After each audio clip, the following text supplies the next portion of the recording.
Hey guys, welcome back to the channel. Today I'm going to be doing a review on the Monster High Monster Ball Draculaura doll. I found this doll at the Walmart store for $30. They also have a website, which I'll put the link down below.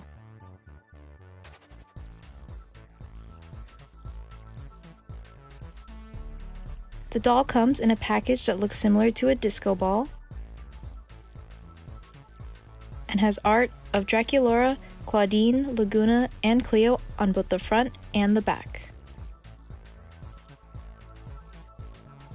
On the back, it has a little bit of information about the doll. Now with the packaging out of the way, let's open her up.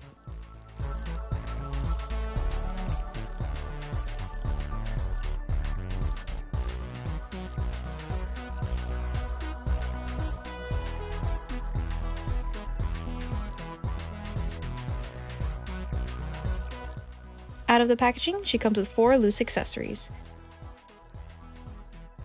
A chocolate fountain with a pink base, pink lipstick with a black cap which is removable, and there's a little loop that allows her to hold it.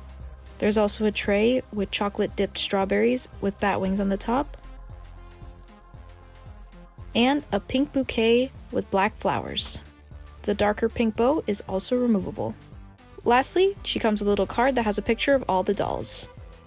This is made out of cardstock. Now let's get onto the doll.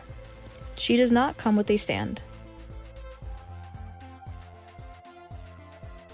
Her shoes are pink with black hearts and molded spiderweb details all over the shoe.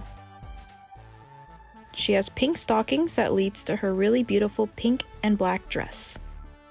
The dress has several layers, which includes tulle and a printed design on top. Additionally, the dress has a pink ribbon belt and pink ruffles at the top. She comes with a pink and black heart-shaped purse with spiderweb detailing on it. It can also open up. This is where I put the lipstick. She has 2 bracelets. She has 1 pink bracelet and a black corsage, and a black spiderweb bat necklace.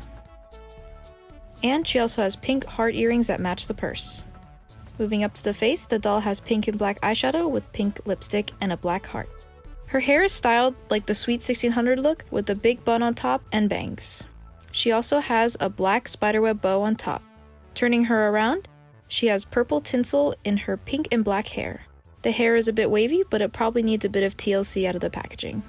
Lifting her hair also allows you to see the giant bow on her back, reminiscent of the Dawn of the Dance Draculaura.